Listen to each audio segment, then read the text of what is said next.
Story 1. Might as well share something that happened to me. Saw a thread that reminded me about this incident. This happened to me in 2013. I was over 30, had gone back to school, and it was the Friday before finals week of my last semester to finish my civil engineering degree. Bordering around campus, it was rather low income and not highly educated, and not a place I frequented. I walked into a gas station, we'll call it Square L, about 7:30 am. Locally, that's 30 minutes after they start selling alcohol. The county is dry between 3 am and 7 am. I grabbed 2 of the largest packs of cheap beer they sell and headed up to the register. No big deal, just stocking up for a small study party with friends on campus later that day. The person behind the register eyed me suspiciously as I set them on the counter and told me I wasn't buying them. I politely explained it was after 7 am and I didn't see a problem. The manager, denoted by a dress shirt instead of a polo, leaned over and told her to get my ID, so she asked me for it. I said fine, whatever, and I fidgeted around a minute before realizing it was in my car. I said as much and offered to grab it, and she told me to go ahead. I dashed out to my car, grabbed my wallet from my book bag. No big deal. Walked back in and presented it to the person at the register, who promptly glanced at it, snickered, snapped it in half, tossed it in the trash, and told me to get the heck out of her store. I stood there a minute, sort of dumbfounded. The manager told me to get the heck out of the store, or the police would be called and someone would be arrested. I mumbled something along the lines of, "Oh crap," and opted to comply with the second half. I went to my car, grabbed my phone, called non-emergency, and told them I just had my driver's license taken and destroyed, read off the address, ended my call, then headed back inside and stood. The manager told me that's it. They were calling the cops. I let her know I already did. The clerk laughed and shouted for the people in the store to hear. "Y'all want to stick around. This punk called the cops on us for taking their fake ID." It took about 10 minutes, but they showed up. As they arrived, the manager rushed out the door, and I walked behind. The cop asked for me immediately by name, dismissing the manager pointing at me and rattling off about my fake ID. I told him what happened, and I was told to leave or the cops would be called and someone would be arrested. He then took the statement from the manager, then the clerk, then requested the ID be retrieved from the trash. He looked it over and handed the 2 pieces back to me. He hadn't said anything other than simple requests for info up to this point, then asked me to come along, and we were going to have a chat outside. At this point, I was actually growing a bit concerned. He punched in the driver's license number, and up popped my face and info. Clean history, both driving and criminal. He then let me know that destruction of a license is a misdemeanor in this state, and asked which one snapped it. We had a brief conversation, and at this point, he was smiling ear to ear. He asked me if I wanted to press charges, and at this point, I'd already missed my first class, so I stated I did. I was told to play along with him, and we shared a course of action. By this time, there were 4 squad cars and police milling about. Customers had grown scared. We walked back in. I was staring at the floor looking pensive, and he said loudly, "What do we say?" and nudged me. I politely said, "I'm very sorry this happened, and I'm sure it won't happen again." The clerk and manager began chuckling. I then finished with, "The manager requested the clerk take it. Who snapped it? Then the manager is the one who said someone is getting arrested." The officer undid the cuffs from his belt, walked up to the clerk, and began with Miranda rights. Another did the same to the manager. Another 30 minutes rolled by while they were sitting in the backs of squad cars. The store was devoid of employees until someone walked out from the back cooler. I waited patiently. Eventually, they were cut loose under own recognizance, and I was given a date to play witness in court. We headed back in, and the manager was irate. The employee, on release, bolted. I paid for my now warm beer and left. My professor got a great laugh out of the police report and let me do my project presentation late anyway.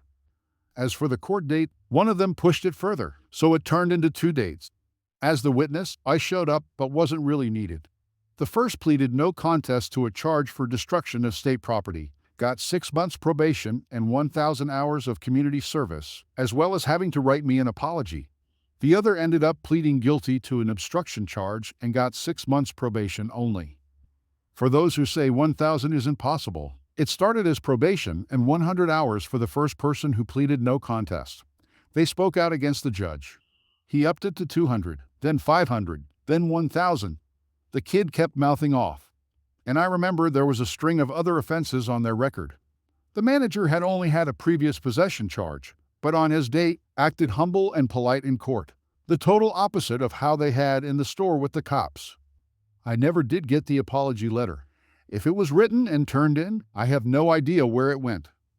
For perspective on how this county does things, I, myself, received 200 hours and 6 months probation for getting caught stealing a pack of cigarettes when I was 19. We were all young and dumb once, and they didn't used to hide behind the registers everywhere, which I served in about 50 hours picking up trash.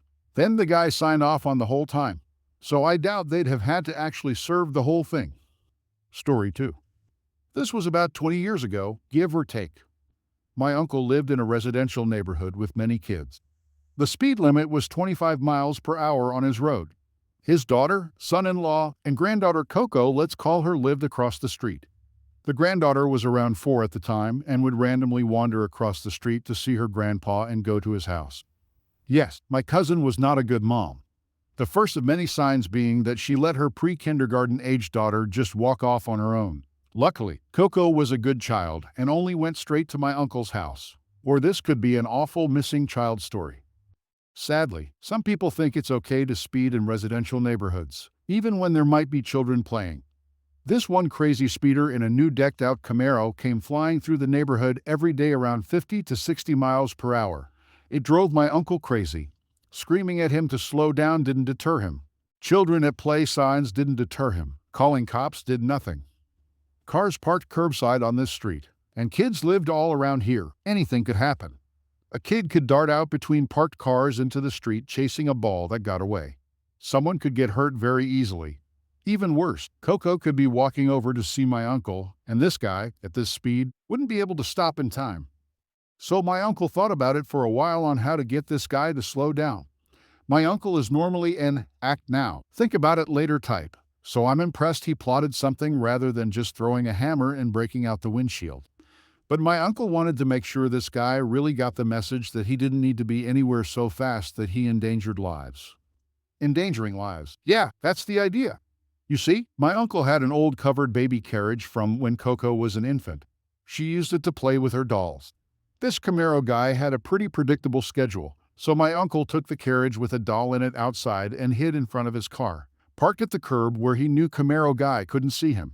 According to the schedule, Camaro Guy would be coming the opposite direction, so he would be seeing the rear of my uncle's car from his vantage. My uncle was in front.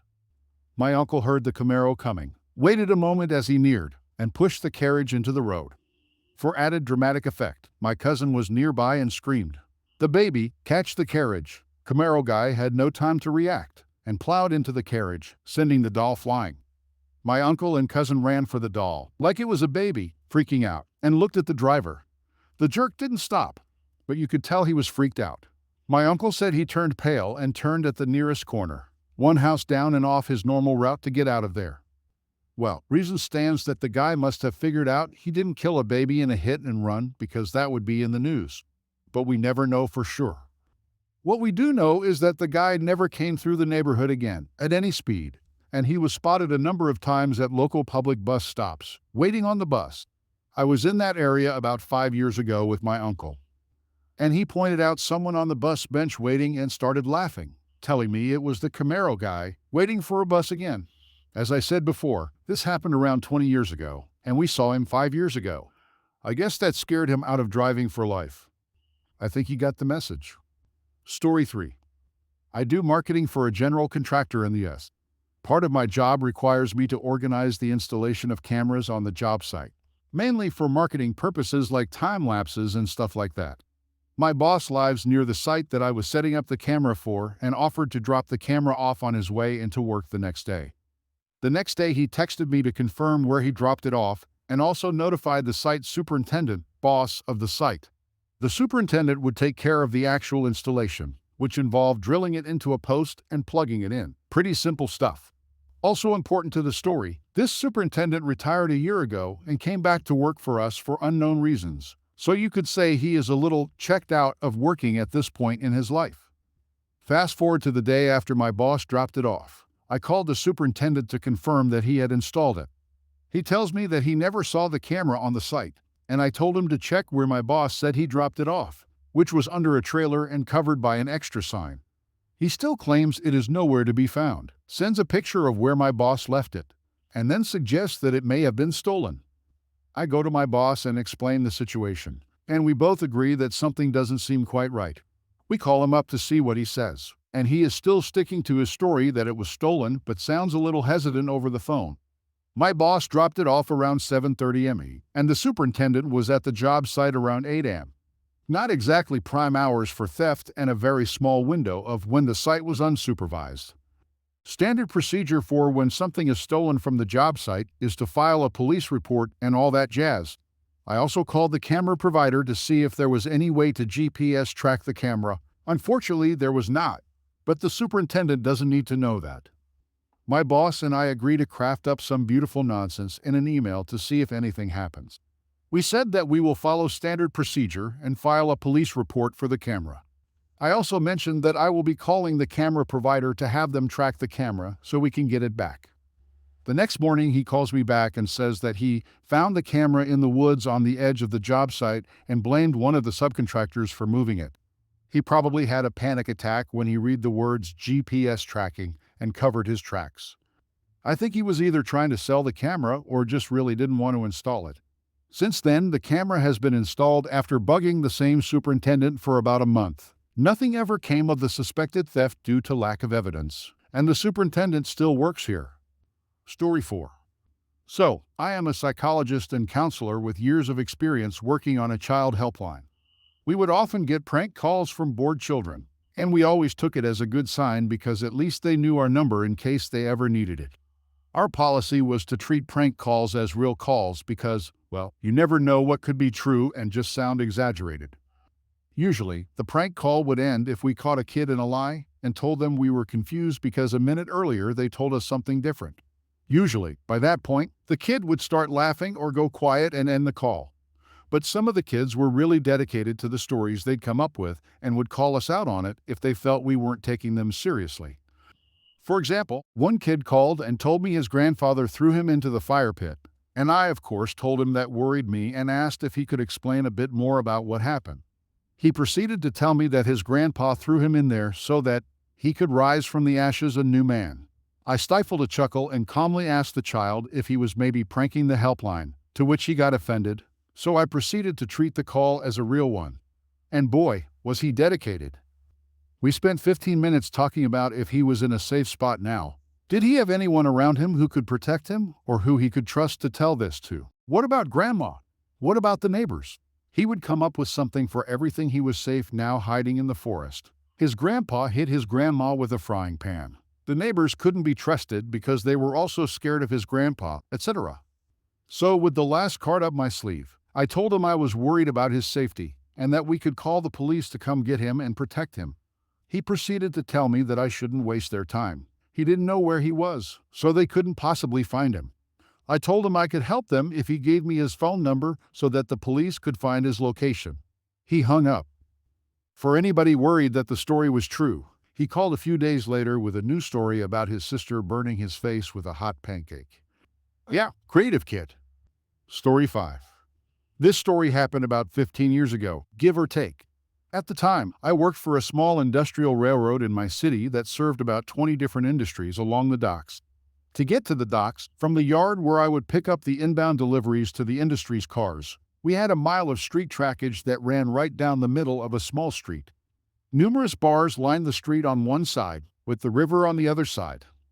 Because of city regulations, we were only allowed to operate along that span of track between specific hours, typically 11 at night to about 5 in the morning. However, since the bars were open at that time, it also meant that we had to trundle along at a crawl, usually walking pace, or just about that, and keep the locomotive on the front end of the movement. Every night I went down that street, there would typically be 2 or 3 people who had parked too close to the tracks, prompting me to have to get people to move their cars. It wasn't a major problem, just an annoyance. Except for one guy. It seemed that every single night, I would have to stop about halfway down because this guy would always park his truck at an angle in the street, as opposed to parallel parking. There were some angle parking spaces, but they were further down where there weren't rails in the road. every single night. I'd have to head into the bar this guy owned and bug the guy to get him to move the truck. Most of the time, it'd take him a good 30 minutes to an hour to drag himself out and move the thing. This meant, of course, I was losing time that I needed to get my job done. After months of this, I finally decided that I had enough. So, I decided to have the guy towed. Yeah, that didn't work out as well as I hoped. It turned out that the guy also had some job with the city, or the mayor's office, or some friend in either. So, no one would dare come out and tow his truck. I think I waited there a good hour before he eventually came out and moved it, even having the gall to flip me the bird as he left. At that point, I decided that not only was I totally done with the guy, but if the chance arose, I was going to teach him a lesson he wouldn't soon forget. Nothing physical per se, just a hard-learned lesson. A couple of days later, I found myself heading down the track with half a dozen heavy cars with machinery bound for the docks. As I rounded the curve and neared the place where that guy always parked, I gently applied the independent brakes on the locomotive. This would slow the heavy train, but wasn't enough to stop it outright. At least, not quickly. I waited until the very last minute, laying on the horn and applying the full brakes, bringing everything to a screeching halt in the middle of the street. As I felt the brakes begin to hold, there was this loud thunk and screeching and tearing of metal as the train simply punted the truck out of the way, tearing the bed clean off it in the process. This did not go unnoticed, as a crowd had started to gather out front of the bar when they heard the train coming. I stayed in the cab, calling back to dispatch and informing them that I'd struck a parked car, and they needed to get the police and a tow truck out to my location. All the while, I could hear this guy screaming, heard him over the sound of the locomotive no less at the top of his lungs about how he was going to have me thrown in jail, sue the company, and all manner of things. Locking the doors, I opted to just wait in the cab for the boys in blue to arrive. Eventually, they popped around and started taking statements. I explained the problem, noting that I could have, but it wouldn't have been a good idea simply slam on the brakes due to the cargo I was carrying, and that the only reason I hit the truck was because it was improperly parked. I added that the gentleman had been warned in the past that something like this could happen, and had ignored the warnings. The man, for his part, was simply livid, hopping around, yelling at me, yelling at the cops, and just beside himself. In the end, he was ticketed for his bad parking, obstructing the passage of a train, and his truck was totaled, and he ended up on the hook for paying for it. The truck was brand new and not yet paid off, or so I was told. It took about 2 hours to clean up the mess, and I was per company rules suspended for a week during the company investigation. But honestly, it was worth it. I didn't have any problems with him from that point forward either.